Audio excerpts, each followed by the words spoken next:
श्री स्वामी समर्थ. आपण अनेकदा ऐकतो की स्वामींच्या दरबारात अशक्य गोष्टीही शक्य होतात.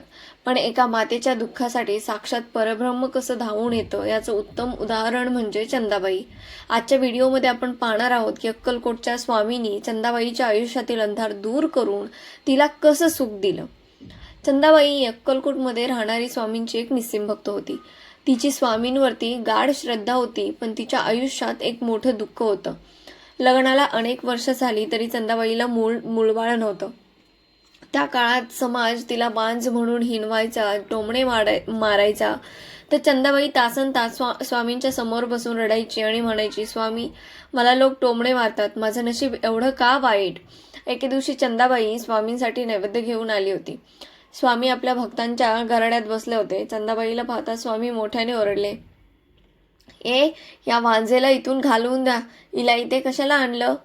स्वामींचे हे कठोर शब्द ऐकून चंदाबाईच्या काळजाचे तुकडे झाले. तिला वाटलं की आता स्वामींनीही मला नाकारलं. ती रडत रडत तिथून जाऊ लागली, पण स्वामींच्या रागामागे नेहमीच काहीतरी गुपित दडलेलं असायचं. स्वामींनी तिला थांबवलं आणि जवळ बोलावलं. स्वामींनी चंदाबाईच्या डोक्यावर हात ठेवला आणि तिला 2 नारळ दिले. स्वामी म्हणाले, घे, हे घेऊन जा आणि तुझी ओटी भरून घे. आता तुला कोणीही वांज म्हणणार नाही. स्वामींचा आशीर्वाद घेऊन चंदाबाई घरी गेली. काही काळातच स्वामींच्या कृपेने चंदाबाईला पुत्ररत्न प्राप्त झाले. ज्या समाजाला वाटत होतं की चंदाबाईच्या नशिबात मुलं नाहीत, त्याच समाजाला स्वामींनी दाखवून दिलं की स्वामींच्या लेखणीने नशिबाच्या रेषाही बदलता येतात.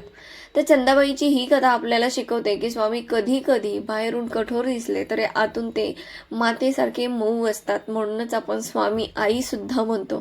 ते आपल्या भक्ताची परीक्षा घेतात, पण त्याला कधीच रिकाम्या हाताने पाठवत नाहीत.